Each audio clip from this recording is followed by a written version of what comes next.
Hello. അപ്പോൾ ഇന്നത്തെ video നമുക്കൊരു ദോശക്കഥ കേൾക്കാം. അപ്പോൾ ഞാൻ രാവിലെ എണീറ്റു ഫ്രഷ് ആകുന്ന ഭാഗങ്ങളാണ് നിങ്ങൾ കണ്ടുകൊണ്ടിരിക്കുന്നത്. അത് കഴിഞ്ഞിട്ട് ഞാൻ ദോശ ഉണ്ടാക്കാനായിട്ട് വന്നു.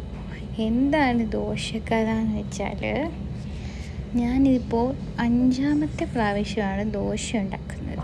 ഇതുവരെ ദോശ ശരിയായിട്ടില്ലെന്ന് വെച്ച് കഴിഞ്ഞാൽ എല്ലാം ഓക്കെയാണ്, പക്ഷേ എനിക്ക് ദോശ മറിച്ചിടാൻ പറ്റത്തില്ല. അപ്പോൾ ഞാനിപ്പോൾ മറിച്ചിടുന്ന ചടങ്ങിലേക്ക് കടന്നു. ഇത് സക്സസ് ആകുമോ ഇല്ലയോ നമുക്ക് നോക്കാം. ഞാൻ വളരെ പ്രതീക്ഷയോടെയാണ് ദോശ ചുട്ടത്, പക്ഷേ ഇതും നല്ല അട്ടർ ഫെയിലായിരുന്നു. അങ്ങനെ 1ാമത്തെ ദോശ ഞാൻ വളരെ കഷ്ടപ്പെട്ട് ഇളക്കി കളഞ്ഞു. പക്ഷെ അത് എന്താ പറയുക, എനിക്ക് നല്ല സങ്കടമുണ്ട്. അത് കഴിഞ്ഞിട്ട് ഞാൻ നെയ്യ് ഒഴിച്ച് ചുട്ട് നോക്കാമെന്ന് വിചാരിച്ചു. എന്നിട്ട് ഞാൻ കുറച്ച് നെയ്യ് എടുത്ത് ദോശ മാവൊഴിച്ച് ദോശയൊക്കെ റെഡിയാക്കി വീണ്ടും മറിച്ചിടാനായിട്ട് പോയി.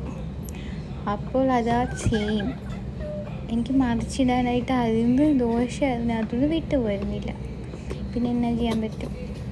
പിന്നെ ഞാൻ ഭയങ്കര സങ്കടം, കൊതി കൊണ്ട് ദോശ ഉണ്ടാക്കിയതാണ്. പക്ഷേ അത് വീണ്ടും പരാജയത്തിലേക്ക് പോയി. പിന്നെ ഞാനതൊക്കെ വൃത്തിയാക്കി വെച്ചു. പക്ഷേ ഒരു ട്വിസ്റ്റുണ്ട്. എൻ്റെ റൂംമേറ്റ് വന്നിട്ട് വെറുതെ ഉണ്ടാക്കി നോക്കിയപ്പോൾ സംഭവം സക്സസ് ആയി. പക്ഷേ കുറച്ചും കൂടെ സെറ്റാകാനുണ്ട്. എന്നാലും ഞാൻ ഒന്നും കൂടെ ചെയ്യും, ഇവിടെ ഞാൻ ട്രൈ ചെയ്യും. അപ്പം നമുക്ക് സക്സസ്ഫുൾ വീഡിയോ ആയിട്ട് കാണാം. Thanks for watching. Have A good day. Bye bye.